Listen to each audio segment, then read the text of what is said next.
अस्सलाम वालेकुम या सय्यदी या रसूल अल्लाह वाला आलिका व सुहाबिका या हबीबल्लाह। अल्लाह ताला ने अपने महबूब पाक साहिब औलाद सल्लल्लाहु अलैहि वसल्लम के सदक़े में हम पर और इस कायनात पर बेपनाह इनाम व इकराम फरमाए हैं। और एक ये भी हम पे इनाम है कि हमें अपना महबूब भी अता फरमाया और महबूब के सदक़े में कुरान भी हमें अता फरमाया। तो ये अजीम नेमतें अल्लाह ताला ने हमें अता फरमाई हैं, इनका हमें शुक्र अदा करना चाहिए। तो मगर इन अजीम नेमतों को समझने के लिए, इनकी हकीकत को पाने के लिए भी अजीम शख्सियतों की ज़रूरत है, अजीम रहनुमाओं की ज़रूरत है, अजीम रहबरों की ज़रूरत है। आज तो हर जो तबका है दीन की तरफ जो नए नए तरीके ईजादात जारी हैं, वो हर एक की यही जो ऐसी बात पे तकरार और होता है जी कुरान को सीखें, कुरान को पढ़ें, कुरान को समझें। ठीक है, बिल्कुल ठीक है, कुरान को पढ़ना भी चाहिए, सीखना भी चाहिए और समझना भी चाहिए, बिल्कुल ठीक है। मगर इसके लिए जिससे कुरान सीखें, जिससे हम कुरान पढ़ें, जिससे कुरान हम समझें, सबसे पहले वो बाअमल होना चाहिए, ऐसा कि जिसको पता हो कि कुरान पाक के असरार और रमूज़ क्या हैं। बाकी पढ़ लेना और पढ़ के पढ़ा देना, तर्जमा पढ़ लेना, तफसीर पढ़ लेना, ये तो कोई ऐसी बात नहीं है। ये तो कोई भी पढ़ सकता है। उर्दू में तफसीरें लिखी हुई हैं, तर्जमे लिखे हुए हैं, वो पढ़े जा सकते हैं। मगर हकीकत में कुरान पाक को समझने के लिए नूर मुस्तफ़ा की ज़रूरत है, इश्क़ मुस्तफ़ा की ज़रूरत, इश्क़ अहले बैत और इश्क़ सहाबा की और कुर्बत औलिया की ज़रूरत। फिर ये कुरान पाक आपकी रहनुमाई फरमाएगा। तो मैं इस ज़िमन में थोड़ी सी बात आपसे करना चाह रहा था। तो हुज़ूर दाता साहब रहमतुल्लाह अलैह, हुज़ूर गंज बख्श फैज़ आलम गरीब नवाज़ रहमतुल्लाह अलैह ने कश्फ़ुल मजूब में एक वाक़या तहरीर फरमाया कि हज़रत अब्दुल हकीम तिरमिज़ी रहमतुल्लाह अलैह, जो कि अपने वक़्त के जलील क़द्र आलम फाज़ल और फ़कीर और वली कामिल थे, आपने एक किताब लिखी जो इसरार इलाही, इसरार और रमूज़ से भरपूर थी। आप उस किताब की जो इसरार और रमूज़ और उसकी हकीकत को इन अल्फाज से समझ सकते हैं जो मैं आगे बयान करने वाला हूँ कि जब आपने वो किताब लिखी तो आप फरमाते हैं, अब्दुल हकीम तिरमिज़ी रहमतुल्लाह अलैह, कि वो किताब जो मैंने लिखी तो मुझे सरकार मदीना अलैहिस्सलाम ने इरशाद फरमाया कि अब्दुल हकीम, ये जो किताब है इसके जो इसरार और रमूज़ हैं, ये जो है दुनिया नहीं इसको समझ सकती। तो ये आपने बहुत बुलंद पाया किताब और लिखी है, और इसमें जो मालूमात और जो आपने तलीमात लिखी हैं, ये आम फहम इल्मी लोग हैं वो इसको नहीं समझ सकते। इस किताब को आप दरिया में डाल दें। तो हज़रत अब्दुल हकीम तिरमिज़ी रहमतुल्लाह ताला अलैह के मुरीद और खलीफे थे हज़रत अबू बकर वर्राक रज़ियल्लाहु ताला अन्हु। इनके बारे में कुछ बुजुर्गान दीन, कुछ बुजुर्ग फरमाते हैं अबू बकर औराक रहमतुल्लाह अलैह, कुछ फरमाते हैं अबू बकर वर्राक रहमतुल्लाह अलैह।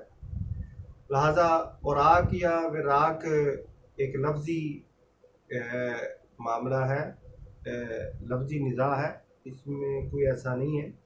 ये बात सेम ही औराक कह लें या वर्राक कह लें। तो आपने हज़रत अब्दुल हकीम तिरमिज़ी रहमतुल्लाह ताला अलैह ने हज़रत अबू बकर वर्राक, हज़रत अबू बकर वर्राक रज़ियल्लाहु ताला अन्हु से फरमाया कि ये किताब ले जाएं, दरिया में डाल दें। हज़रत अबू बकर वर्राक ने जब वो सफ़ात लिए, कागज़ लिए, किताबचा लिया, तो मुर्शद पाक के हुक्म के मुताबिक आप उसको दरिया में डालने के लिए चल पड़े। जब आपकी बारगाह से निकले, थोड़ी दूर गए तो दिल में ख्याल आया कि यार ये किताब तो सरकार के हाथों से लिखी हुई है, आपके दस्ते मुबारक से लिखी हुई है, तो इसको दरिया में डालना तो अदब के ख़िलाफ़ है। तो मैं इसको घर पे अपने घर में रख लेता हूँ बतौर तबरक कि आपकी किताब लिखी हुई है, मेरे मुर्शद की किताब लिखी हुई है, तो इसको दरिया में नहीं डालता। मैं सरकार पूछेंगे तो मैं कह दूंगा कि भाई मैं डाल आया हूँ दरिया में। तो आप अब घर गए और अलमारी में उस किताब को रखा और वापस आ गए। जब वापस आए तो हज़रत अब्दुल हकीम तिरमिज़ी रहमतुल्लाह ताला अलैह ने फरमाया कि अबू बकर वो दरिया में डाल आए हो किताब? तो आपने अर्ज़ की जी ज़रूर डाल आया हूँ। तो आपने फरमाया फिर तुमने क्या देखा वहाँ पे? तो आपने अर्ज़ की ज़रूर कुछ भी नहीं देखा, बस आपने कहा था भाई दरिया में डाल दो, तो मैं दरिया में डाल आया हूँ। तो हज़रत अब्दुल हकीम तिरमिज़ी रहमतुल्लाह अलैह मुस्कुराए, फरमाया अबू बकर आपने जो किताब है ना वो दरिया में नहीं डाली, जाओ उसको दरिया में डाल के आओ और फिर जो वहाँ पे देखो मुझे आगे बताना।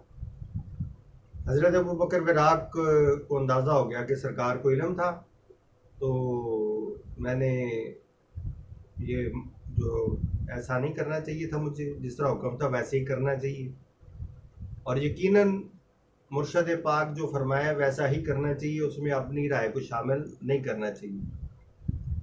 हाँ अलबत्ता कहीं कोई ऐसा इतफाक़ हो जाए तो आजिज़ाना अंदाज में अर्ज़ की जा सकती है कि ज़रूर अगर आप इजाज़त दें तो मैं इसमें ये कोई मशवरा दे सकता हूँ, वगरना जो मुर्शद का हुक्म हो वो मुरीद के लिए ऐसा ही है जैसे अल्लाह और उसके रसूल का हुक्म, उसको चाहिए कि वो वैसा ही करे जिस तरह मुर्शद पाक फरमाता है।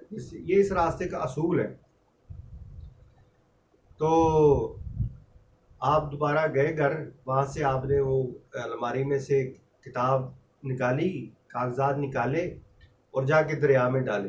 जब दरिया में डाले तो दरिया में एक तुगयानी पैदा हुई, और वो जब तुगयानी पैदा हुई तो बीच में से एक संदूक निकला। संदूक जब पानी से बाहर निकला तो उसके जो पट थे वो खुल गए और उसमें से एक हाथ निकला जिसने वो किताब पकड़ के वो अंदर ले गया संदूक में, और वो संदूक दोबारा बंद हो गया और वो पानी में चला गया। तो दोबारा पानी अपनी असल हालत में आ गया। तो आप बड़े हैरान हुए कि ये क्या माजरा है। तो आप वापस आए तो बड़े हैरान थे। तो सरकार ने फरमाया, हज़रत अब्दुल हकीम तिरमिज़ी रहमतुल्लाह ताला अलैह ने, मैं अबू बकर किताब दरिया में डाल आए हो? तो मैंने अर्ज़ की जी ज़रूर डाल आया हूँ। तो फरमाया फिर क्या तुमने देखा? तो मैंने अर्ज़ की ज़रूर बड़ा अजीब मामला देखा है, ऐसा मैंने आज तक देखा नहीं है। तो जैसे आपने मुझे हुक्म फरमाया था, मैंने वो जाके जब किताब दरिया में डाली तो दरिया में एक तुगयानी हलचल पैदा हुई और एक संदूक ज़ाहिर हुआ, और संदूक में से एक हाथ निकला जिसने वो किताब उठा के संदूक में वो ले गया और वापस वो दरिया में चला गया। दरिया अपनी हालत में वापस आ गया। हजूर ये बड़ा एक अजीब मामला था जो मैंने देखा है। तो हज़रत अब्दुल हकीम तिरमिज़ी रहमतुल्लाह ताला अलैह ने फरमाया कि हाँ अबू बकर वराक, अब आप किताब दरिया में डाल कर आए हैं, बिल्कुल ऐसा ही। तो आपने अर्ज़ किया, हज़रत अबू बकर वराक रज़ियल्लाहु ताला अन्हु ने अर्ज़ किया कि हजूर ये क्या माजरा था? आपने फरमाया ये जो मैंने किताब लिखी थी, ये जब मैंने किताब लिखी तो मैंने सरकार पाक सल्लल्लाहु अलैहि वसल्लम की बारगाह में पेश की, तो सरकार ने वो किताब देख के मुझे फरमाया कि अब्दुल हकीम ये किताब जो है इसको दुनिया नहीं समझ सकती जो आपने लिखा है। अब आप देखिए क्या लिखा होगा कि आपने फरमाया कि इसको आप, ये जो किताब है इसको दुनिया नहीं समझ सकती। तो आप तो इस बात को अच्छी तरह समझते हैं ना, दुनिया में ये दुनियादारों की बात नहीं हो रही, दुनिया में बड़े बड़े उलमा, बड़े बड़े फजला, बड़े बड़े बुजुर्गान दीन उस वक्त मौजूद थे, मगर आपने फरमाया कि ये किताब इस नहज पे आपने लिखी है, इसका जो उन्वान है और उसकी जो हक़ाइक़ हैं इसको ये ज़माने के लोग नहीं समझ सकते, लिहाजा आप इसको सरकार पाक ने मुझे हुक्म फरमाया कि अब्दुल हकीम ये जो किताब है ये हज़रत खिज़र अलैहिस्सलाम के हवाले कर दो। तो मैंने ये जो किताब अबू बकर विराक आपके हाथ से दरिया में डाली है, ये दरिया में नहीं डाली, ये हज़रत खिज़र अलैहिस्सलाम की खिदमत में पेश की है। वो उन्होंने वो किताब ले ली है, अब ये किताब उनके पास चली गई। तो ये औलिया अल्लाह की तलीम और औलिया अल्लाह के अलूम जो हैं इस कदर बुलंद मुकाम है कि इनको समझना मुहाल है। और आज भी दुनिया में ऐसे ऐसे बुजुर्गान दीन की कुतुब मौजूद हैं जो आम बंदा, आम उलमा आज के पढ़ ही नहीं सकते, उसको समझ नहीं सकते।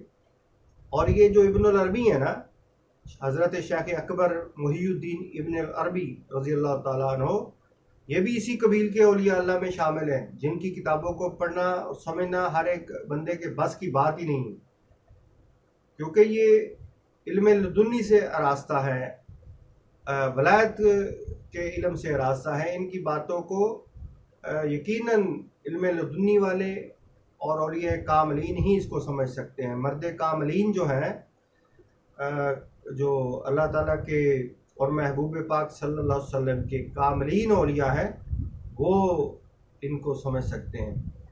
तो एक वली की बात को हर बंदा नहीं समझ सकता, तो खालिक कायनात की बात को और कलाम को क्या समझेगा।